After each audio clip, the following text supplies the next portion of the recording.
Welcome back. In the previous video, we have looked at the concept of underfitting, overfitting, and best fitting using a simple classroom example. Now we'll understand these concepts with respect to machine learning model. So to demonstrate this, we'll be building a KNN model in this notebook. And in this notebook, we'll be using the same Titanic dataset which we have used during all of our classification challenges. So let's start. We'll start with importing the necessary libraries. We have pandas, numpy, and matplotlib here. Pandas and numpy are basically used for data exploration and data cleaning, while matplotlib will be used for plotting the lines in the graphs.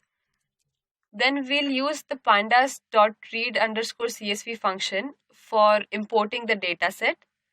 The dataset name is dataclean.csv. So this is a cleaned version of the Titanic dataset and it has no missing values or categorical variables. So let's have a look at the dataset. Here are the first few rows. We have survived as our target variable, which has classes 0 and 1. And the other variables like age, fare, p class 1, 2, 3. So if you remember, p class was a categorical variable having class 1, class 2 and class 3. This has already been encoded. And similarly, if we want to check the missing values, we'll see that no feature has any missing values in this data. So now that the data is clean, we'll move forward and segregate the dependent and independent variables. So we are defining two variables here, x and y. X will contain all the input features and y will have the target variable. Now the next step is to scale the data, and we are going to use the standard scaler. So the standard scaler will basically bring all the values between -1 and 1. We'll first create an instance of standard scaler and implement it on the independent variables, which was x, right? Now we'll divide the total data set into training and test using the train test split function. So here we'll give the input x and y. X was all the independent features and y was our target. And this function returns 4 data sets: train x, train y, test x, and test y. This is analogous to our classwork and test from the previous example. So the train data or the classwork is basically on which the student learns, or in our case the model learns, and the test data is similar to the test quiz for testing the performance of the model. Now we'll start with importing the KNN classifier and evaluation metric F1 score to evaluate the model performance. We have already studied KNN algorithms, so I'll skip the details of the algorithm here. Let's implement KNN for different k values. So I'll start with having the k is equals to 1. We fit the model on the training data. Then we make predictions on the train data as well as on the test data and calculate the F1 score in both the cases, right? So now when I run this block, I'll get the training F1 score and the test F1 score. The training comes out to be 97% and the test score is approximately 70%. So you can see a huge gap between these two scores. Now let's try a different k value. So let's say I change this value to 3 and run the cell again. So here the training score is 82 and test is 70. It looks like test score has reduced, but the difference is still significant. Now, hand tuning the value of k and deciding the right value is a pretty tedious task. So we'll just automate our approach. So I have created a custom function here.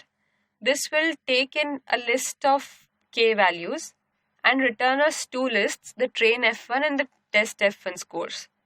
So what I do here is, for all the values in the list k, which could be even a range, I'll fit the KNN model on the train data and then predict on the training and the test data and calculate the score for the train and test. In the end, I append the scores for train and test in this empty list that we created. So this function returns us train F1 and test F1.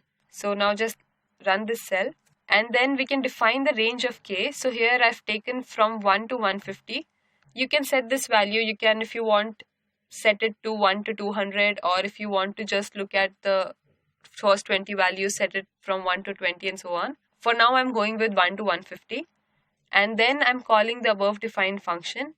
So this will give me the train F1 and the test F1 scores, right?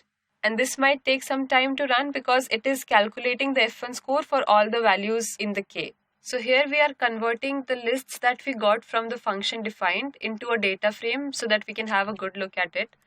And now here are the train scores and test scores for all the k values from 1 to up to 150. Now these are just too many rows to digest, right? So is there any better way to understand this data? Well, obviously we can create a plot. That will be more insightful, right? So let's do that. Here I'm plotting the curves. We are plotting test F1 against the value k and then train F1 against the value k, and we are setting the color red and green to differentiate. So here is the plot. This green line shows the train F1 score and the red line gives us the test F1 scores. Now if you notice, the test score is essentially the same as the elbow curve that we saw previously. And other than that, we can also relate this graph to the student example that we covered previously. So at some points, the model is scoring well on the trained data, but not so much on the test data, which was essentially like this student. And then similarly, we have some points where the model is not good on both the cases. So let's say that this is our region A, and then here the performance is almost similar. We'll name it region B. And then there the region C, which, the model is not performing well either on train or on test. So now I have a question for you. Can you tell me which student of these A, B, C belong to which region? I have also added this question as an MCQ in the next section. So think about it and then move to the next video. Thank you.